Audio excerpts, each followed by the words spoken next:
In this video, we will show you all the keys functions of the Chartplotter AQUAMAP 1252xs.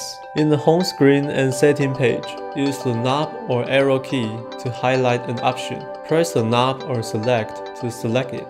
Press back to return to the previous page, and press home to go directly to the home screen. Holding home to take a screenshot. This function requires a SD card. Holding power to turn on or off the device. Press power to go to the power page. Keep pressing it to switch the backlight between 0, 100 and the current setting.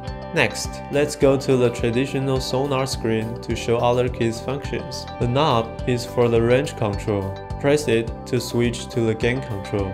Press gain to open the gain menu. Press range zoom to open the range menu. Hold to open the zoom menu. Press clutter to open the clutter menu. On the Sonar screen, press VRM to show or hide the depth line. Use up and down arrow keys to adjust its depth. Press menu to open the options menu. Here, you can find all the detailed settings for the current screen.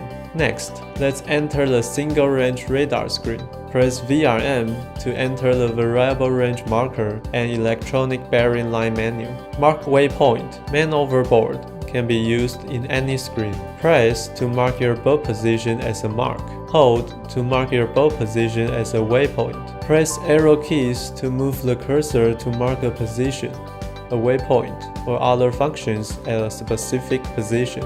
On a combination screen, press focus to move the highlight to a different window, and then you can adjust settings separately. Press page to switch through favorite screens. Favorite screens can be personalized by pressing menu in the favorites page.